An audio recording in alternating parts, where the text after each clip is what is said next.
నాలుగో వార్డు కార్పొరేటర్గా మీరు ఈ వార్డు అభివృద్ధికి ఎలాంటి చర్యలు చేపట్టారండి? సార్ నేను కార్పొరేటర్ అయిన తర్వాత 9,80,00,000 వర్క్ జరిగినాయి.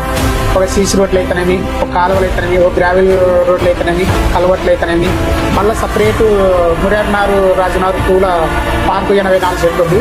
దానికి 1,20,00,000 పెట్టి కంపౌండ్ హాల్ కూడా కట్టించినాము. మొత్తం మన ఆయంలో సార్ 11 కోట్ల చిల్లర మన ఆయంలో జరిగింది. మళ్ళీ ఇప్పుడు ప్రజెంట్ మనకి ఎందుకంటే 41వ వార్డు, 37వ వార్డు, 42వ వార్డు, ఈ 3 వార్డుల నీళ్ళు పోర్టన్ పోలీస్ స్టేషన్ కాడ పెద్ద హాలు ఉంది. అంటే హైవేలో నుంచి మా వార్డులోకి వస్తున్నాయి నీళ్ళు. ఆ నీళ్లు రావడం వల్ల కొంచెం ప్రజలకు చాలా ఇబ్బంది ఉంది సార్. ఇది పరిస్థితి అని చెప్తే అది కూడా శాంక్షన్ చేసినారు 50 లక్షలు. ఇప్పుడు అది 50 లక్షలు చేస్తుంది. మళ్ళీ ఇప్పుడు శ్రీనివాస్ నగర్, శివరామకృష్ణ నగర్కి మెయిన్ రోడ్డు, కల్లూరు రోడ్డుకి మెయిన్ రోడ్డు దిగదా సార్, పెద్ద రోడ్డు రోడ్డు అటు వారికి 60 లక్షలు శాంక్షన్ అయింది. నిన్న మీటింగ్లోనే స్టాండింగ్ కమిటీ మీటింగ్.